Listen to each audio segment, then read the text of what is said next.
Hello दोस्तों, क्या आपके कंधे में दर्द रहता है जिसकी वजह से आप अपना हाथ उठा नहीं पाते हैं?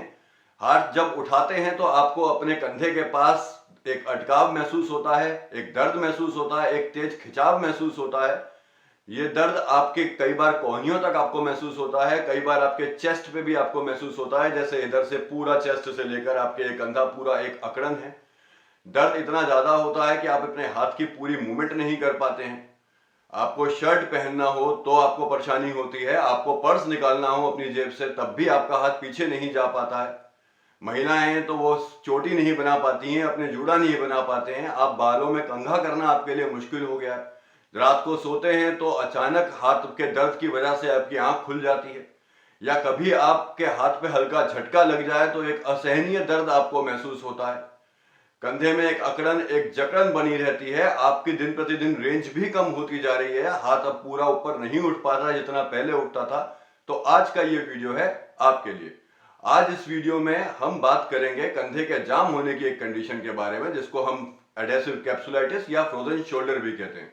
तो वीडियो में लास्ट तक बने रहिएगा, क्योंकि आज इस वीडियो में हम जानेंगे कि आखिर एडेसिव कैप्सुलाइटिस या फ्रोजन शोल्डर है क्या, इसके क्या कारण होते हैं, कौन सी हमें इसमें एक्सरसाइज करनी चाहिए, और कुछ ऐसी यूजुअल टिप्स जो आप अगर फॉलो करते हैं तो आपको इस तकलीफ से मिल सकता है छुटकारा। नमस्कार दोस्तों, मैं डॉक्टर मुकुल और आप देख रहे हैं आपका अपना चैनल डॉक्टर मुकुल मेडी एकेडमी। दोस्तों, वीडियो में आगे बढ़ने से पहले अगर आप चैनल पर नए हैं तो चैनल को सब्सक्राइब जरूर कर लीजिएगा, बेल आइकन प्रेस कर दीजिएगा, ऑल का नोटिफिकेशन ओके कर दीजिएगा और हमारी इन वीडियोस को लाइक करना भूलिएगा नहीं। आइए तो समझते हैं कि ये फ्रोजन शोल्डर है क्या, पर उसको समझने के लिए पहले हमें शोल्डर को समझना होगा। तो देखिए, हमारा शोल्डर जॉइंट एक बॉल एंड सॉकेट जॉइंट है और ये तीन हड्डियों से मिलकर बना है। पहला आपका हाथ की हड्डी ह्यूमरस से, दूसरी आपकी स्कैपुला यानी आपकी बैक जो आपकी ये पीठ की हड्डी है, और तीसरा आपकी क्लाविकल यानी आपकी ये कॉलर बोन। ये जब तीनों बोन आपस में आकर जुड़ती हैं तो इनको बांधने के लिए वहां पर होते हैं कनेक्टिव टिश्यूज, कुछ लिगामेंट, मसल्स, ये इनसे बनता है। और ये जो आप आउटर ये इसकी जो सराउंडिंग कवरिंग बनती है, इसी को हम कहते हैं कैप्सूल। और अगर इस कैप्सूल में किसी कारणों की बात हम अभी आगे वाले सेक्शन में करेंगे, अगर इस कैप्सूल में सूजन आ जाए, इन्फ्लामेशन आ जाए, तो क्या होगा, ये कैप्सूल की थिकनेस बढ़ जाएगी, इससे मूवमेंट लिमिट हो जाएगी, यानी रेंज जो है आपकी वो लिमिटेड हो जाएगी। इसी कंडीशन को हम कहते हैं फ्रोजन शोल्डर।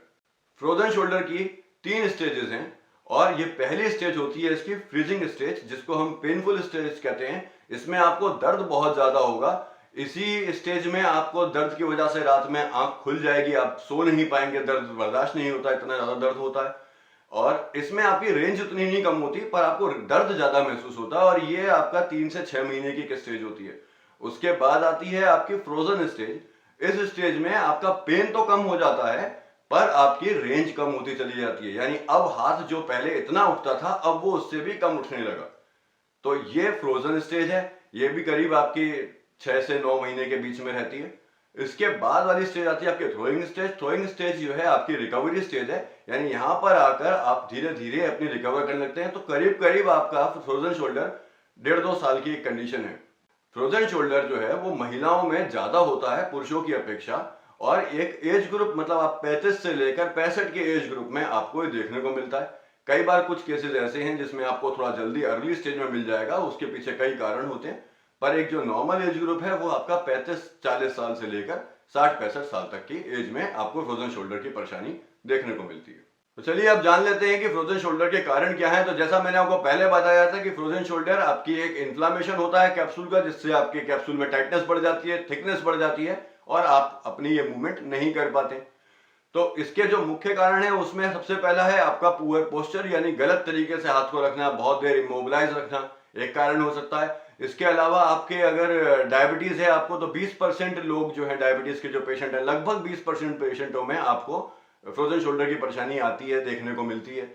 इसके साथ साथ आपके स्ट्रोक का पेशेंट हो तो स्ट्रोक के पेशेंट में भी आपको फ्रोजन शोल्डर की परेशानी आती है। थायराइड है आपको, हाइपोथायराइड है या हाइपरथायराइड है, उसमें भी आपको फ्रोजन शोल्डर की परेशानी आती है। आपके पार्किंसंस में भी आपको ये प्रॉब्लम देखने को मिलेगी। अगर कोई फ्रैक्चर हो गया है आपका या कोई इंजरी हो गई है शोल्डर की, तब भी, क्योंकि उसमें आप अपने हाथ को बहुत समय तक यानी 1.5-2 महीने तक आप स्लिंग में रखते हैं, हाथ की मूवमेंट कम करते हैं, तो आपको एक स्टिफनेस बढ़ जाती है, तो उसमें भी आपको ये परेशानी देखने को मिलती है। पहली एक्सरसाइज में आपको अपनी टेबल या चेयर का सपोर्ट लेके आगे झुक जाना है। एक पैर को आगे की तरफ रखते हुए झुककर हाथ को आगे और पीछे चलाएंगे। 7 से 8 ऐसे रिपीटेशंस करने के बाद आप हाथ को अंदर और बाहर की तरफ चलाएंगे। 7-8 रिपीटेशंस इसके भी करने के बाद अब आप अपने हाथ से गोल चक्कर बनाएंगे। ये गोल चक्कर आपके क्लॉकवाइज और एंटी क्लॉकवाइज दोनों दिशाओं में होंगे। ये एक्सरसाइज आपको दिन में 2 बार करनी है, सुबह और शाम करनी है। इस एक्सरसाइज के लिए आपको एक स्टिक ले लेनी है जिस तरह हमने ली हुई है। अब आप जो आपका अफेक्टेड हाथ है उससे इसको होल्ड करेंगे और दूसरा जो सही हाथ है उससे होल्ड करेंगे और सही हाथ की पावर का इस्तेमाल करते हुए जहां तक ऊपर अपने सिर के से ऊपर ले जा सकते हैं लेकर जाएंगे। होल्ड करेंगे 1 2 3 4 5 और इसको नीचे लेकर आएंगे।